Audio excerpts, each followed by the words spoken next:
we've taken an important step toward ensuring greater retirement security for millions of American workers. I want to thank the House and the Senate for their good work on this vital legislation. It's been hard work. It took a lot of pages to write that bill, as you can see. But the members did good work, and now I'd ask them to join me as I sign into law the Pension Protection Act of 2006.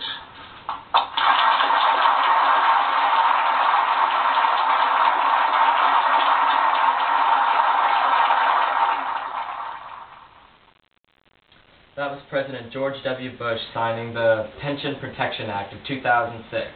Now, how exactly did that bill become a law?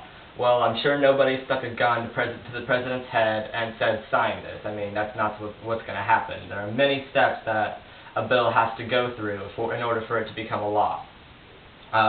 Those steps include it being proposed by the citizens, it going to the House, going to the Senate, going to a conference committee if necessary, and then finally ending up at the president's desk. Now, in the very beginning, the bill has to be proposed by the citizens. Now, whenever that happens, they are going to spend months and months and months writing the bill, looking at the bill, analyzing the bill, and trying to get the best idea of what needs to happen for that bill to become a law and the best way for it to be worded, yada yada yada, etc., etc. Then whenever that happens, it's going to be sent to the representative that represents them, and that representative is going to look through that, and they are going to they're going to decide whether they want to have that bill or not. If they do, what that representative will do is they are going to go to the House, and then they're going to, whenever the House is in session, they are going to put it in a hopper, which is, the hopper is a special box in front of the clerk's desk where the bills are officially proposed. Now, whenever that happens, the bill is going to be given a number and a title. The number meaning it's whatever order it's in that day for what's on the to-do list. Like if it is in good importance, then it's going to have a lower number, meaning it was lower on the list to happen. And whenever that the title, it will be the title of the bill, and then it's also going to have an HR representing House of Representatives on it. So that way the President and the Senate and everybody can know where that bill was proposed and where it first was. Now, when the House gets that, they don't exactly have enough time to look over all of the bills and discuss them in one session and in one meeting. So what they're going to do is they're going to send it to a committee, which there are many committees under the House of Representatives. There's one for defense, money. There's also one for internal affairs and stuff like that. So it's going to be sent to the committee that they feel is best for it. So if it's relating to budget, it's going to be sent to a committee relating to economics. Now, when that committee gets the bill, they are going to analyze it, they're going to study it, they're going to reread it.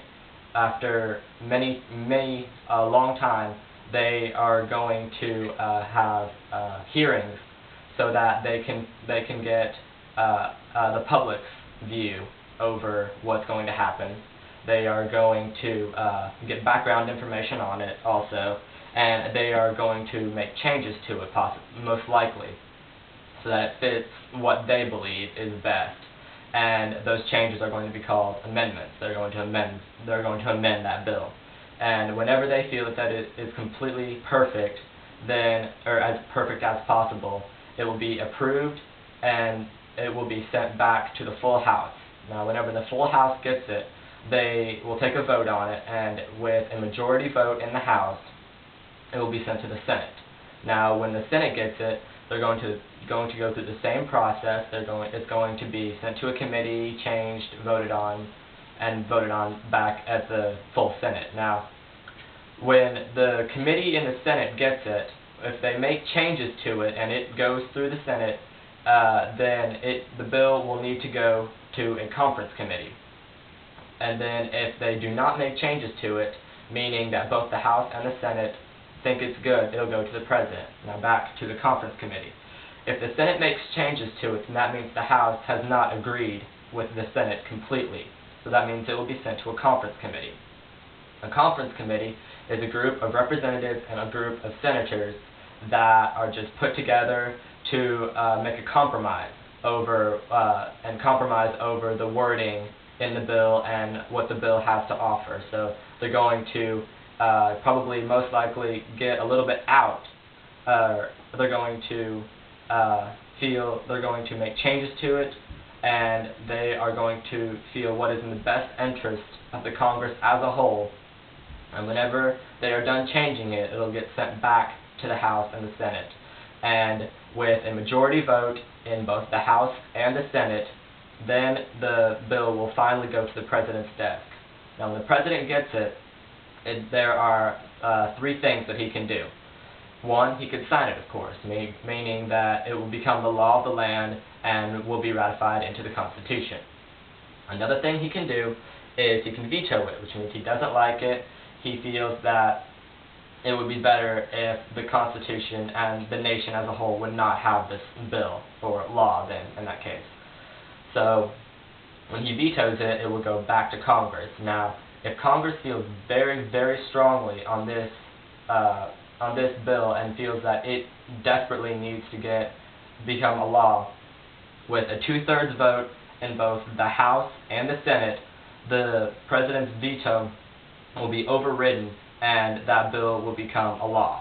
Now, this rarely happens, of course, but one case in which this might happen is if the House and the Senate were Republican, let's say, and the President was Democrat, and it got through the House and the Senate because of the Republican majority, but since the President did not like it, possibly because he was a Democrat, it would go back to the House, and then with that much majority of the Republican votes, which rarely happens, of course, then that would be a case where there's a good likelihood that it would get overridden.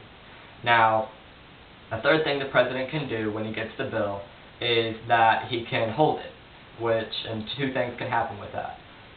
Excuse me. Whenever he gets that bill, he can hold on to it, which if he holds on to it and does not sign it or veto it after 10 days and Congress is still in session, then that means that bill will automatically become a law without a signature or a veto. Another thing he can do is a pocket veto, which is just a strategical move. Let's go back to the Republican and Democrat thing.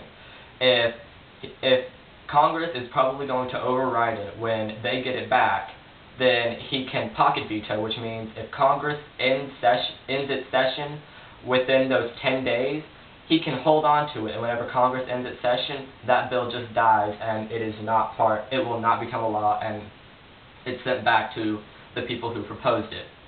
Now, excuse me, whenever there are many places where a bill can die. A bill can die whenever it is sent to the representative. If he does not like it, then he can send it back to the citizens. Another place that it can die is if he is in the House committee. They can table it, which means it is just not important enough to look through and discuss. Another place it can die is the full House. It can die at the Senate committee. It can die at the full Senate, and it can also die at the President's desk, and then finally it can die if the President vetoes it and it goes back to Congress and they do not do anything with it and just let it die, then it will not become a law. Now, rarely does a bill become a law. There are only about 4 or 5 major bills signed a year to become laws, and about 1,500 bills are proposed a year. So whenever a bill is proposed, there is a very slim likelihood that it is going to become a law. It has to go through so many checks and so many checks and balances that there is a very low percentage that it will be actually sent to the President, and he would like it and be turned into a law.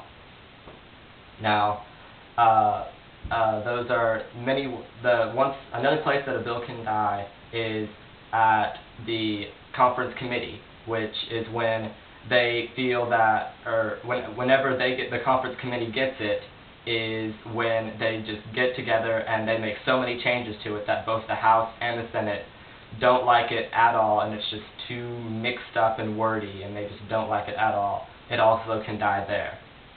Thank you very much, and those are the many steps that a bill has to go through to become a law, including being proposed, going to the House, going to the Senate, going to a conference committee, and then finally the big dog's house, the president's desk.